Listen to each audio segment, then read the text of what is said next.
And graduate din siya ng UP, isa siyang Professor Emeritus. Palakpakan po natin si Ma'am Jane Cristina Patlawayo. Good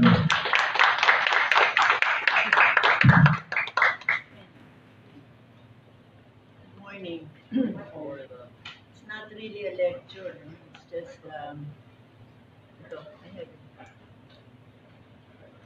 It's not really a lecture, not a formal lecture anyway.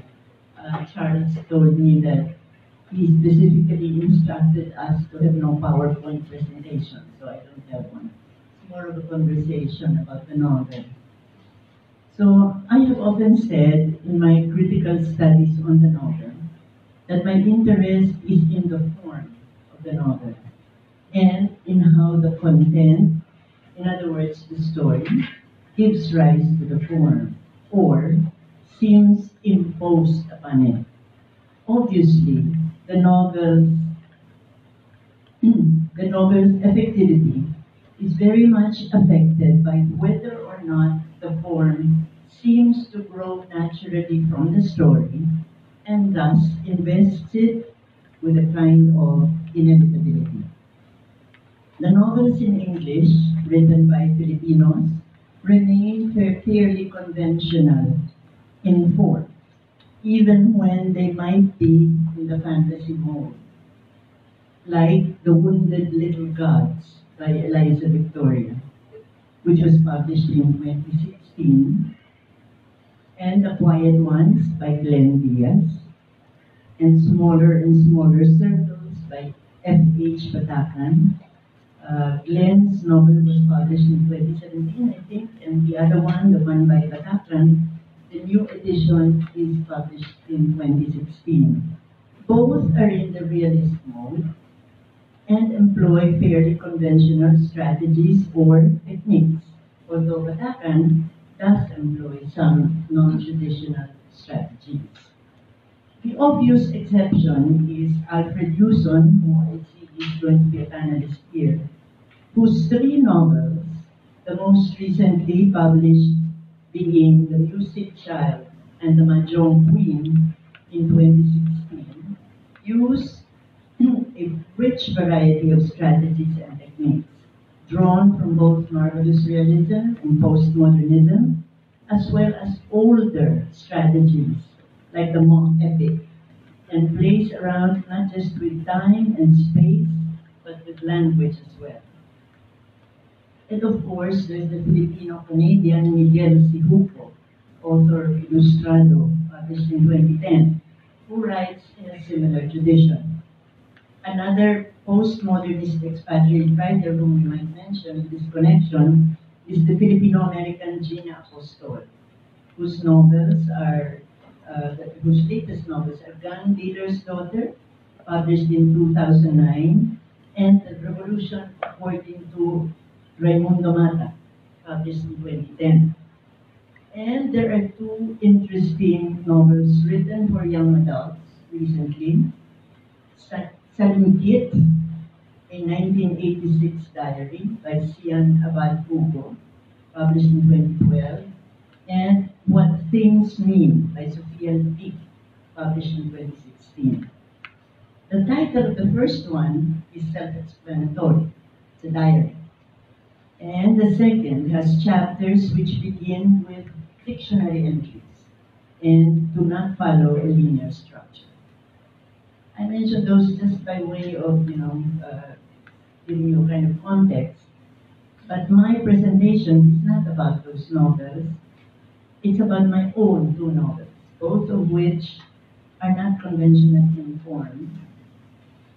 Perhaps one is ever only qualified to talk about one's own work.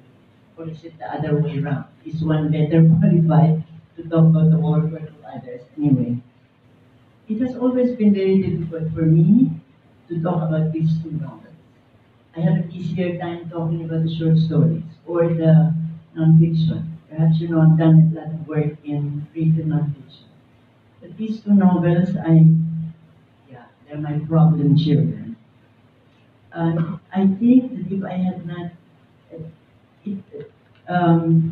I don't remember how the ideas for them came to me or how they took shape. And perhaps if I had not kept the diary, I don't think I would now remember how they came. Unfortunately, those diaries were burned with the faculty when the faculty center was incinerated. So pretty soon, I think I will really forget. I've been asked several times why I chose to write in what is basically a fragmented form. And the only answer I can give is that I tried writing them in the conventional form, using conventional structures, and it didn't work. I'd like to think that the subject matter eventually found the right form. But it is entirely possible that I just did not know how to write a novel using the conventional forms. None of my books, and I'm referring here to both the short fiction um, and the novels and the non-fiction, are like each other in either subject matter or style. But I do know that I never start on a project with a clear intention of writing something different. Looking back on it now, I think each book was an experiment. But then, as all writers know, that is what all books are. So I'm not really saying anything new.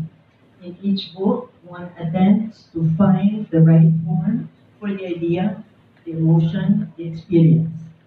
With each book, one brings to bear everything that one has learned regarding the craft upon the material, hoping thereby to produce something that will approximate the dream.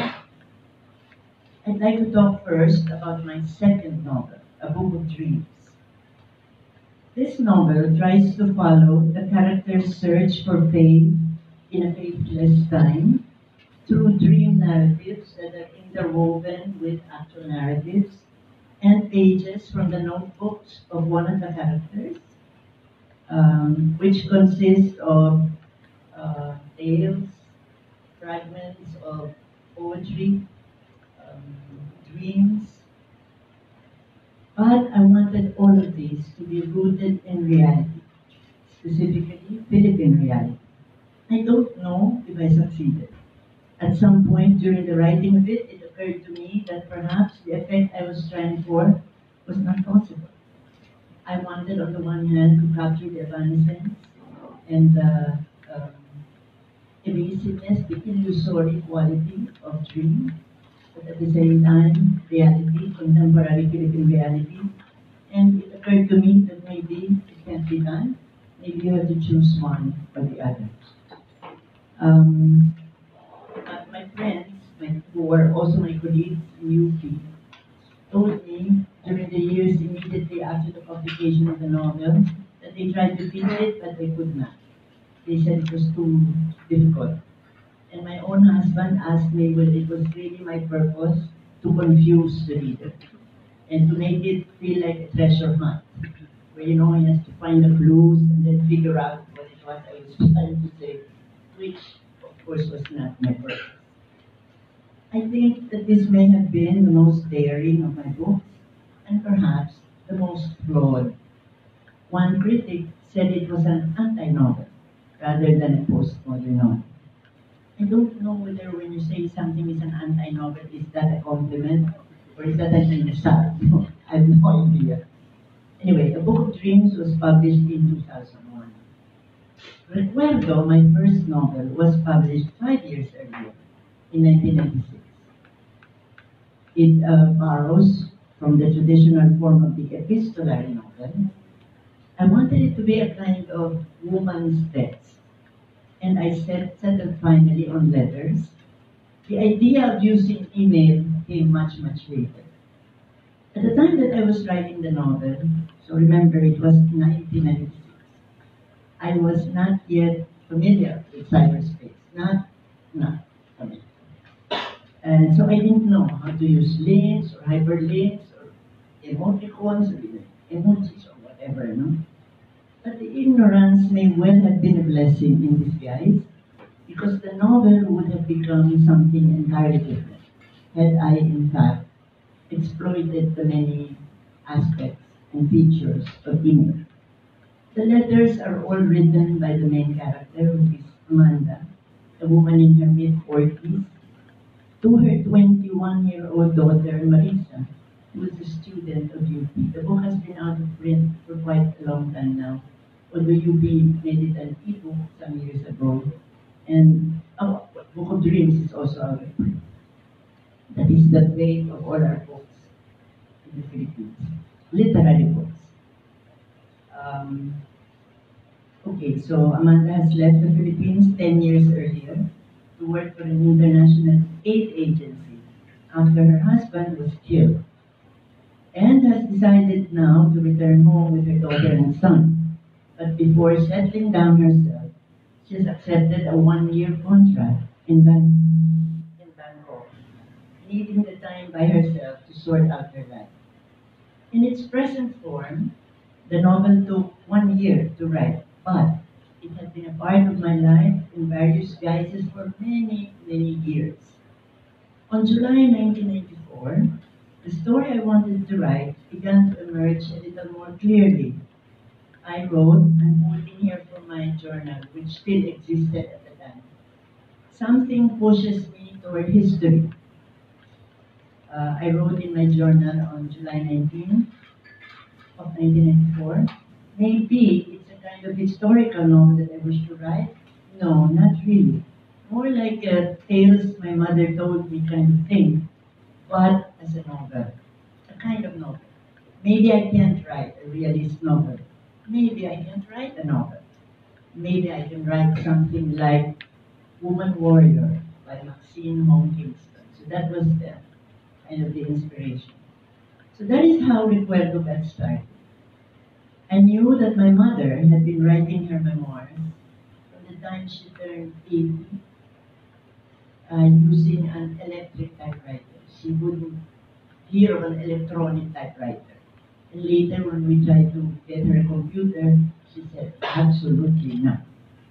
So that is, and though she did not want to let my sister read it, my sister or me read it, she didn't mind telling us some of the stories in her memoirs, just like Amanda's mother in the novel. And I began to do research in libraries and bookstores, trying to fill in the gaps in my mother's stories. There were many things that she did not remember.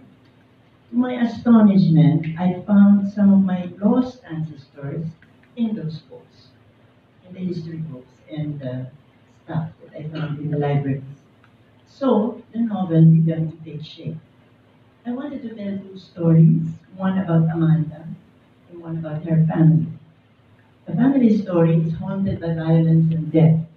All the men die, leaving the women to cope as they can. And I realized that it would also be, in a way, therefore, the story of my country. I thought of having Amanda tell the stories that her mother had told her about their family to her daughter, to help her understand why they needed to come home. In December, the novel acquired a new character, the historian Rafael. I did not realize until much later that I had given him the name of the hero of my very first story that had been published in the 70s. The title of it was Ghost Bay, and the publisher was Ninochka Rosca in the graphic. So I owe Ninochka big time. This gave me an idea for a new twist to the Amanda story. Amanda, the wounded heroine, would tell the stories to Rafael, as her mother had told them to her, and he would help her heal. I brought them to Baguio, which has always been a power place for me, and introduced them to another character, Baby the Clairvoyant, the daughter of a Kalinga healer who has a degree in economics but is a sidekick. All the characters, by the way, in this novel are real, including that Kalinga healer who had a degree in economics. The two would serve, so she and the historian Rafael would serve as guardian angels of a sort to Amanda. They would also represent life, continuity, and a different sort of love. Meanwhile, as I continued my research, I kept uncovering my ancestors. In February 1995, I wrote in my journal, the writing of this novel is very strange. I am living what I write, writing what I live. My discoveries are my heroines. I am digging up in the old books in order to give my heroine a past, but in the process, I am finding mine. Talk about the blurring between fiction and reality. On the 3rd of March, the next year, there is this entry. The pattern has been like this. I write about 100 to 120 pages, and then I switch gears, follow a different path, discard a major character. The structure is more or less stable, alternating chapters of journal entries and tales. The journal records the narrative now, and the tales retrieve the past. I started out with Amanda and two friends, and a nameless young man, Amanda's student. Then I dropped the friends and the student, and brought in Amanda's sister. Then I dropped the sister, and quite by chance found Raphael. And then I gave up Raphael, and we called the friend and the young man. But Raphael refuses to go away. I had a feeling that he really belongs in the story. Last week, I had convinced myself that he didn't, that he would bring in an irrelevant complication, lead me away from the story that I had set out to tell. But maybe I am simply daunted by having to tell his story and mesh it with Amanda's. So, unquote, I was quoting from my journal. Anyway, by May, I had decided that what was wrong with the novel was the structure. It was too contrived. The now part was being manipulated to fit into my scheme and complicated with journal entries and notes and bits of poetry. I decided to just let the mother speak. I would concentrate on getting the mother's voice right and forget about the Raphael Amanda story. But Raphael, I set aside only with great reluctance. I still think I shall tell his story someday. There's a story there, but I haven't gotten hold of it yet.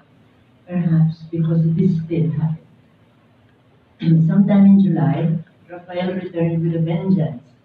The idea of writing an epistolary novel came to me. Amanda would write to Raphael, explaining why she had left him in Baguio without settling anything, and part of the explanation would be the retelling of her mother's tales. Just before Christmas, I wrote the last word of the last chapter of draft number 6, printed out 2 copies and gave one to my friend Neil Garcia to read. But while I was reading my own copy, draft number 6 turned to draft number 7. And this time, it involved doing the whole thing over. So as you can see, that's the reason why it took so long to write the novel and just as long to write the second one. This time, it involved doing the whole thing over. So there's an entry dated January 26, 1996 in my journal that reads, changing it this time hurt because it is a radical change. And I'm not sure that I haven't lost something in the process. Passion, perhaps? I hope not. I feel, though, that I have gained, what I have gained might be more important. For now, Amanda is writing to her daughter, telling her her mother's tales, and telling her what is going on in her own life now in Bangkok via email. So it is firmly a woman's text and a bit postmodern, and maybe this is what I wanted to do from the very beginning. The idea for the last letter or chapter, where it turns out that the whole thing is just a novel and is being sent to Raphael to read. That came to that idea came to me just before I finally submitted the book to Laura Samson of the UP Press on the 21st of March 1995.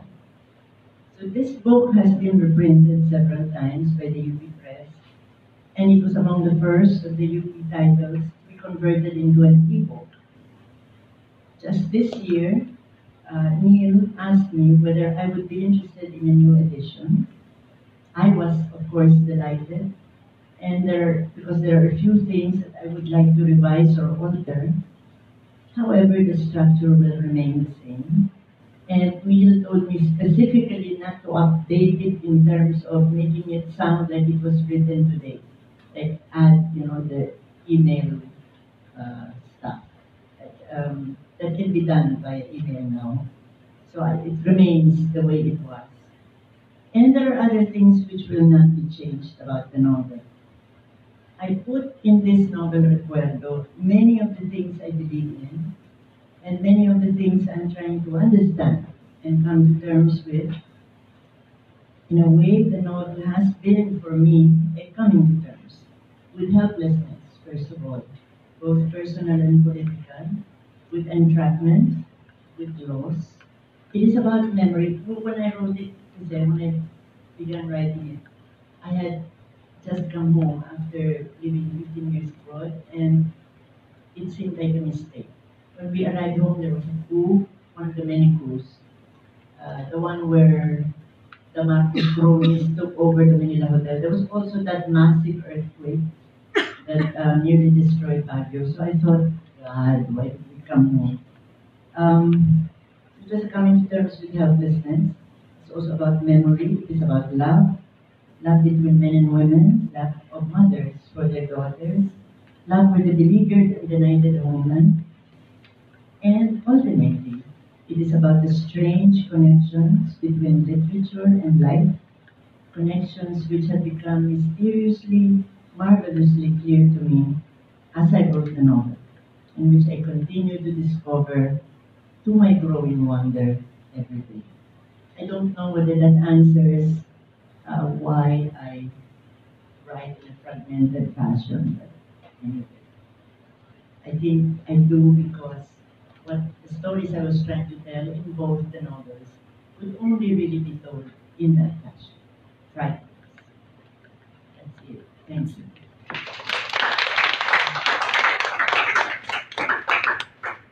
Question and answer by Yes, baka may mga katanungan yung mga fellows sa ating lecture.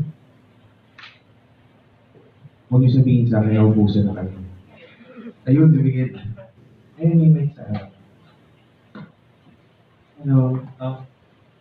I just like to ask, can you expound on what you mean, like when your form doesn't work with the subject matter? Can you expound on that? What do you mean by that? Yeah.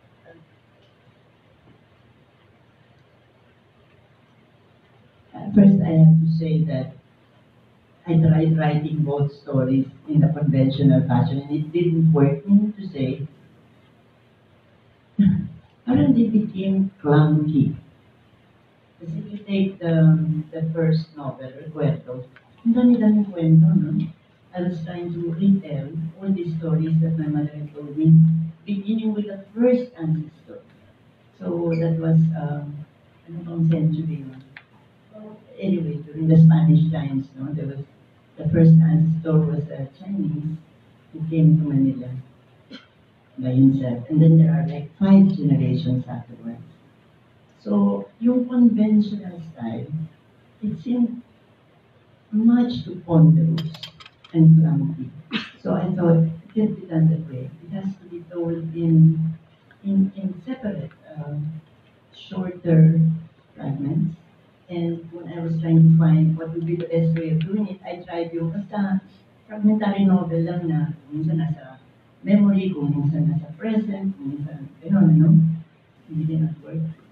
So I eventually hit upon what I thought was the right one, which was the mother telling telling her daughter the story. So there are only 2 voices really. There's the Amanda in the present, so there's her voice, and what she's thinking as she makes the discoveries that tie up her mother's letters, and also adding her own, kasi merong mga parte doon where the mother does not know what happened. She just knows, for example, there's this character, by the way, it was so funny, it was my mother. She didn't think I was going to write a novel. So So she was just telling me the stories. And when she found out that I was going to make it into a novel, she was upset. And my mother was a writer, huh? But she was a writer of that generation that came of age in the 30s, where you did not reveal your family secrets. And one of my ancestors was a priest, a secular priest, a Filipino, during the time of the yung Gomburza execution. He was, anyway, she said, we don't know what happened to him, he just disappeared. So one of my ancestors, the ancestor was not well.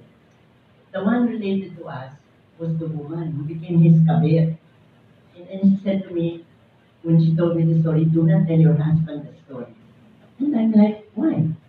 What do you think will happen if I tell him the story? Generations after, anyway. Later, doing my research, I found, so she didn't know what had happened to the priest. Parang nawala na lang dun sa memory ng pamilya. And then when I found him, quite by accident, I won't tell you the story anymore. Because it was my nephew's psychiatrist who is a historian who actually told me, now, I know who that ancestor is. I will even give you his picture. The only thing my mother remembered was that he was the parish priest of Quiapo. And she knew only the last name, Padre Guevara. So I found out what he really was much later. I decided to tell it that way. So that Amanda discovers that much after she tells the story of the Filipino priest and his kabir.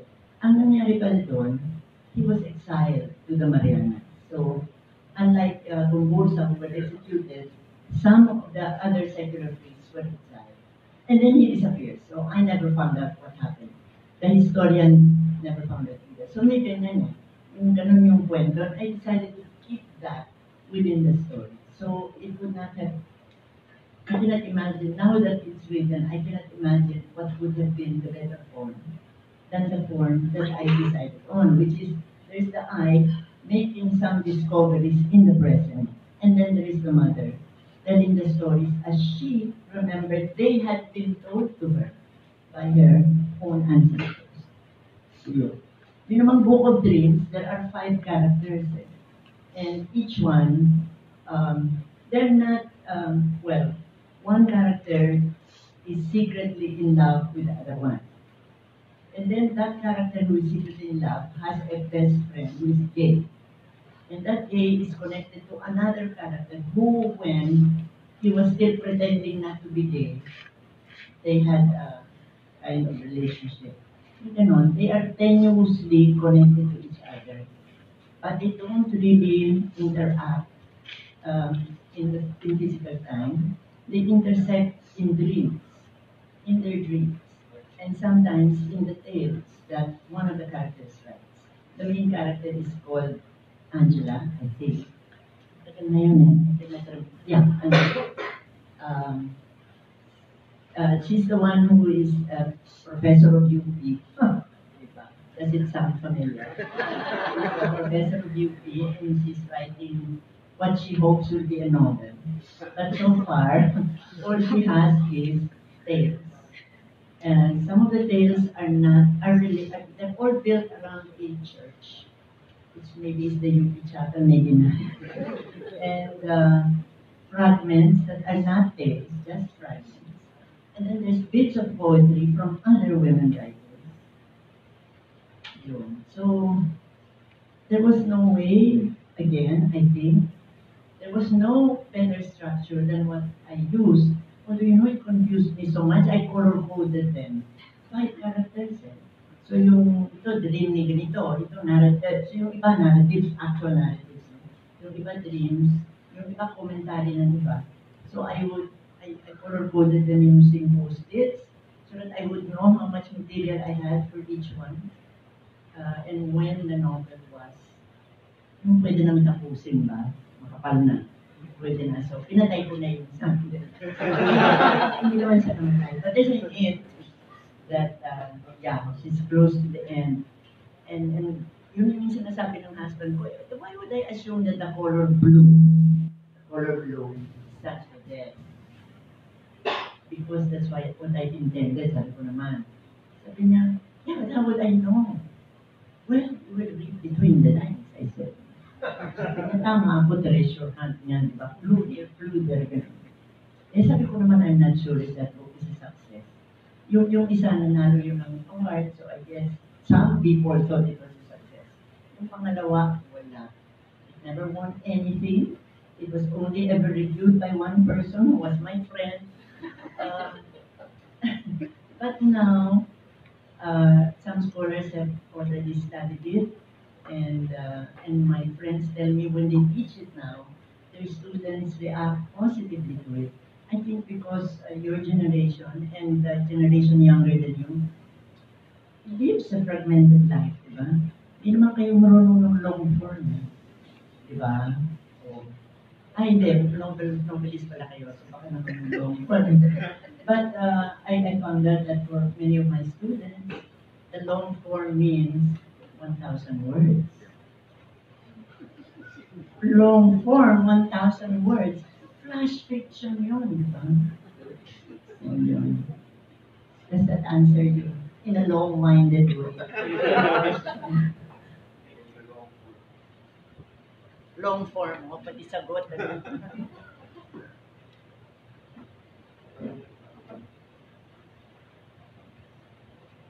I ask, I'm in, but I'll ask about something you said 3 years ago.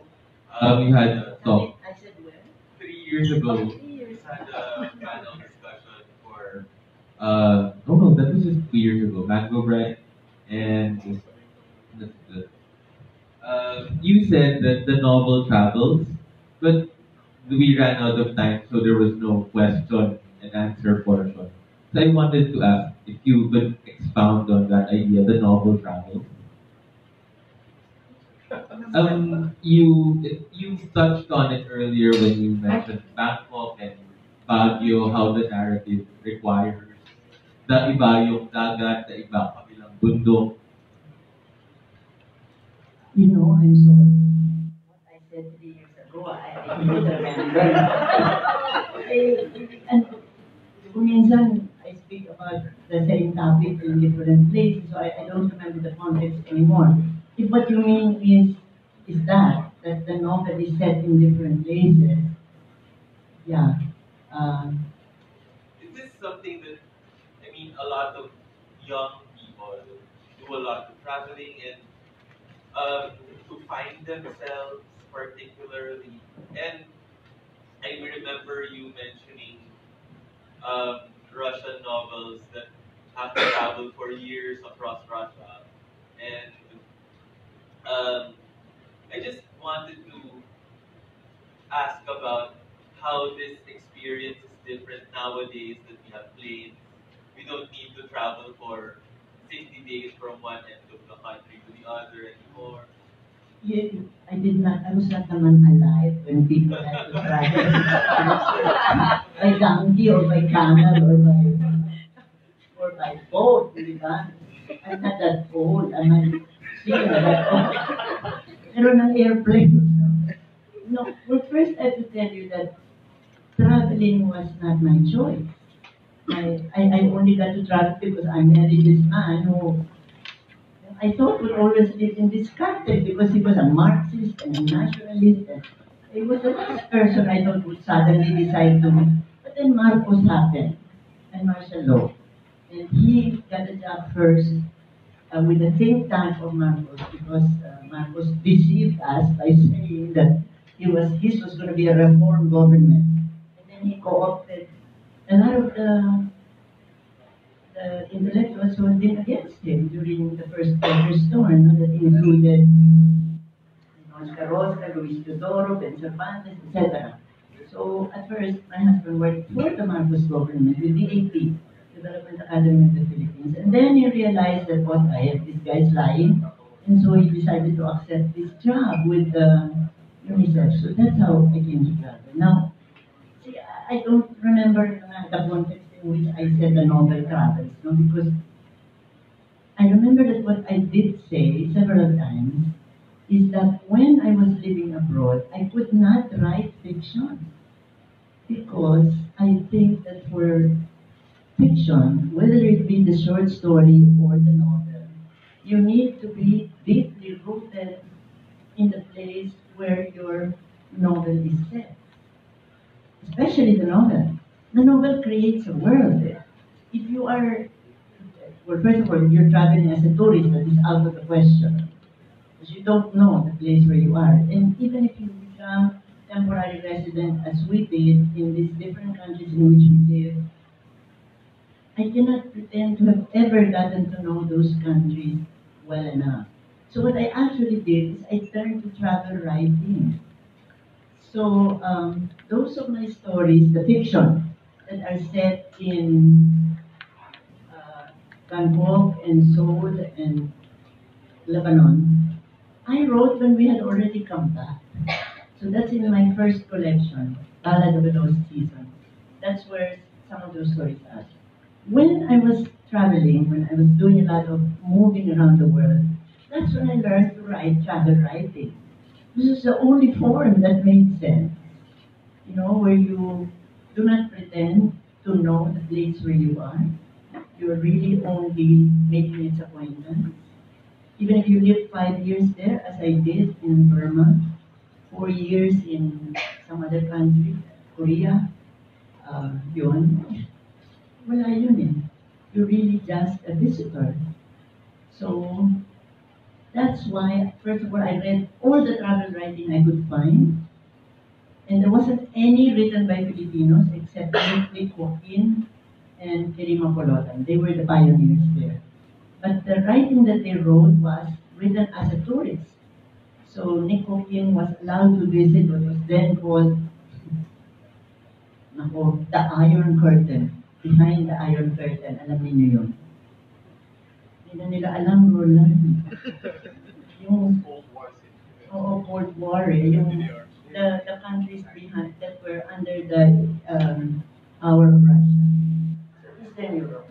And then the Bamboo Curtain, China. Ayun, naman ninyo. So Nico Kim was with a group of journalists who were given permission by the government upon the invitation of Russia and China to travel to those countries. And he wrote beautiful travel essays based on that, the first to be published here. And then Kirima Colota naman wrote travel essays, first on her visits to provinces in the Philippines, and then her visit to, of all places, Iran, as part of the entourage of the First Lady Imelda Marcos. So, ibang klaseng travel of yun. I forgot. The first travel book pala that I found was written by a woman in Spanish in the 30s.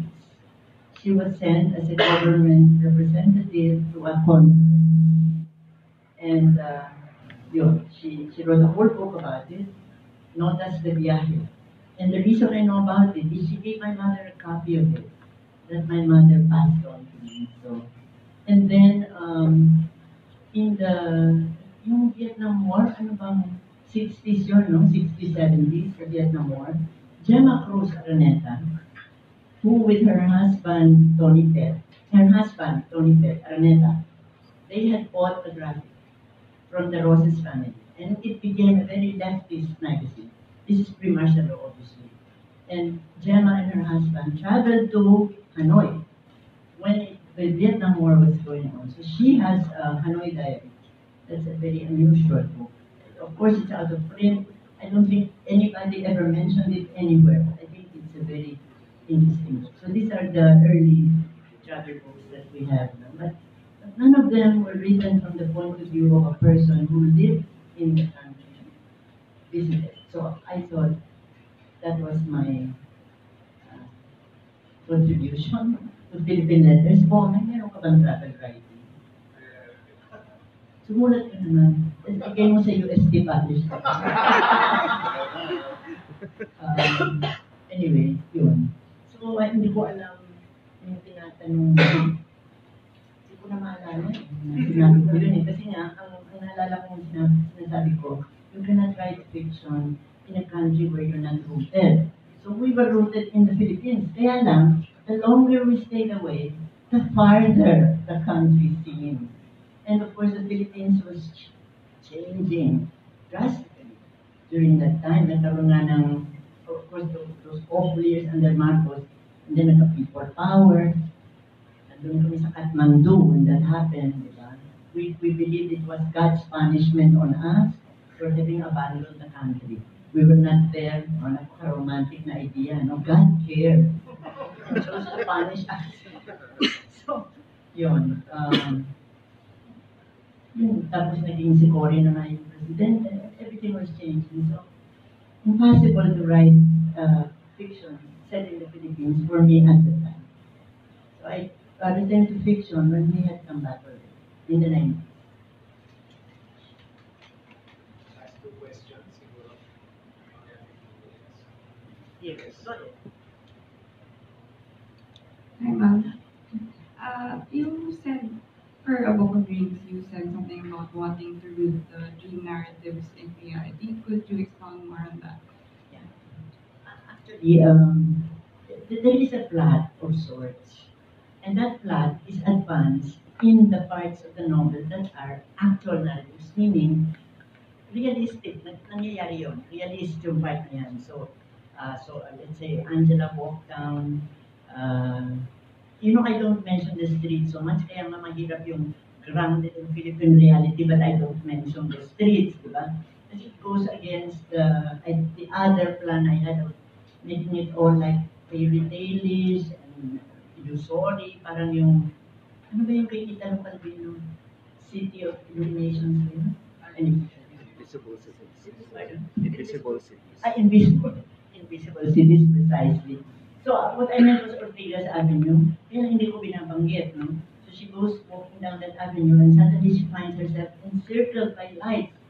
Yun lang yung magbibenta ng mga parol, yung iba't ibang lights dun sa Ortigas Avenue. That's where I live. So, that is an actual narrative that's going on, and there she thinks of something or she meets someone, And then there are the parts of the novel that are really dreams. So, Angela dreams that, that whatever. So lahat ng characters na yan, the 5 characters, that's how the story progresses. And your reader is supposed to understand what's going on based on partly the narratives and partly the dreams. So in a sense, as I said, there's a plot, and the plot is moving forward chronologically. At the end, the characters are in a different place, meaning emotionally, and even physically. Because one is a fugitive from the law. The other one is trying to help him, and therefore she appeals to that gay man to help her on the grounds of their having been once, in a way, together. So the plot moves forward in that way. All of them are actually engaged in a quest for faith in a faithless time. So that's the quest of the novel. Sabi nga ng isang reviewer, kumari pa postmodern, no? Pero yung plot, quest, yung quest, ano yun, di ba? Romantic, traditional. They don't necessarily find it, but they keep on searching. Ano namang rekwerdo ng lumabas yun, sabi ni Mir Garcia sa akin, ay naku, Gination na naman. So, the same subject can be treated in different ways. In my case, I was comfortable only when treating it in a fragmentary fashion, and that maybe reveals much of myself, not just as a writer, but as a person, fragmented. Yun. Does that answer you? I think who was raising his hand? PJ? No. Yes, Gordon. Ano yung tingin mo, Jing, yung, kasi wala namang full-time novelist, I think, sa Pinas. What is the pleasure, therefore, of what is the unique pleasure of writing the novel among dun sa creative non-fiction mo or even your short fiction? Samantalang ito yung pinaka-challenging, really an enormous task that you put on your shoulders. self-chosen paths. What is the peculiar pleasure that I find out of writing novels? Actually, halos wala nga ron. Napakaliit na. Inspiration, ha? Hindi ba, kaya nga halos lahat tayo, dalawa lang ang nobela na tatapos natin, ano? Kasi nga napakahirap, wala na yan si Charles. Na nakakabwisit. Apat na yata ang nobela ni Charles. But because he's not married, so, and he has a mother, diba? Anyway. Sorry, Charles. To answer your question, see, I think precisely because it's so hard. Kasi di ba, when you write fiction, you have to create a world, and you have to live in that world. And that is possible with a short story, kasi naman, free lang yun. So maybe you can say, okay, I will devote 1 week or 2 weeks, ito lang ang gagawin ko for now, or magpapakasyon ako sa kung saan dyan, Boracay, or you write a short story. And maybe you can finish. I can say that my tales, the first draft for Tales for a Rainy Night, were written in 1 day. Basta nagkaroon ng inspiration na, ito sulat ko. And I would write it in 1 day, the draft. And then I just go back to it. Pero yung novela, lalo na as it gets longer and longer, you get interrupted because you have to give a class. You get interrupted because your katulong says you have to buy bread, or the plumber has arrived. You get interrupted because you get really pissed at your students, di ba? Ganon. Hindi ka na makabalik. Tapos pagbalik mo, babasahin mo from the beginning until you get to that part. Maybe that's also why I write fragmentary novels, kasi pwede yung fragment. Kung alam ka paano ginawa ni Glenn yung kanyang novela, yan yung example ng organic talaga, di ba? Dami-daming plot, ang daming characters. Ayan niya. Glenn, pag meron ka ng full-time partner, I wonder kung kayo. But the answer to your question, Roland, I think that it is precisely that difficulty that gives the pleasure, because at the end of it, you feel you have achieved something. Yung iba, lalo na yung non-fiction, madali sa akin yun. I started non-fiction, writing non-fiction when I was in high school. Pero yung essays, non-fiction yun. And I started being published very early in terms of non-fiction. And the travel writing came easy to me also. Of course, I have to admit that when I read, sino ba yung one of the travel writers, I forget now who, one of the greats, sabi niya, travel writing to be worth anything has got to be prescient. Meaning you have to predict what's going to happen to that country based on what you find now. Pwede ba naman yun? Ang hirap-hirap naman. You have to study political science, di ba? And history. And so hindi naman ako marunong ng ganung klaseng travel writing. But the novel, every time I would finish, the 2 times that I finished a novel, at the end of it, I felt totally drained. And at the same time, I felt, okay, I've done what I have always wanted to do for both. And that's the pleasure. However, when you look at the sales, then you realize, ang kausap ko pala, konti lang. At the very most, 1,000 people. Ma-reprint, 1,000 na. Ma-reprint ulit, 3,000 na. Tapos, remainder na, wala na, no? Hindi na i-reprint kasi wala nang DVD. I know as a publisher that it's not worth your while to reprint anything. Because the 1,000 that buy all the literary titles have already bought. So saan ka kukuha ng bagong readers? Unless biglang i-require. Halimbawa, yung smaller and smaller circles, ni-require ng Ateneo. Kasi the Jesuits were very flattered by Father Science. Diba? Ito pala ang mga Jesuita, oh my. And then, I have meron pala akong meron din akong bonanza. A book that I wrote because I wanted to relax after writing Recuerdo is Catch a Falling Star. collection of short stories about a character called Patricia Payato. No? Yun, nadalian ako doon kasi nasa diary ko na lahat yung mga kwentong yun. So I just award that. To my great surprise, Anvil decided to market it as fiction for young adults.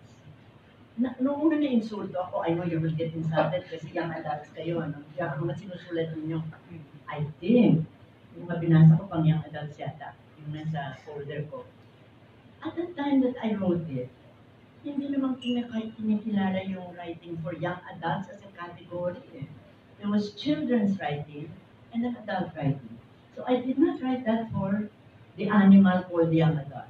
I wrote it for adults, like all my other stories. Pero, pinilit sa akin ni Gwen, yung marketing ng Anvil. Sabi niya, sige na, kasi I have schools that are interested in it. And then to my amazement, she sold it first to the school on which the stories were based. The school I went to, St. Paul. It's actually about them. Kaya lang St. Paul Pasig. And then, other schools picked it up. So the book is still in print. It's the only one of all the books I've published. Wala lang yung mga bago that is still in print. So, yun. Yun ang aking kuno bestseller. And it's the one that I thought I had an easiest time with. So, you never can tell what's going to happen, di ba? And it's also required by UST High School. Kasi, ngayon nalaman ko na yung feeling na meron talagang fans. Hindi sa Facebook, ha? Bali, wala yun sa akin, fans in Facebook. Ano ba yun? Pero yun, sorry. So, I take it back. I did not say, pero yung ano, where somebody actually walks up to you, like, I go out of my office, and then I see a little cluster of young girls, and then I guess, what can I do for you? Ma'am, are you the author of Patricia Payato? Yes. We just wanted to meet you. Angelina Jolie.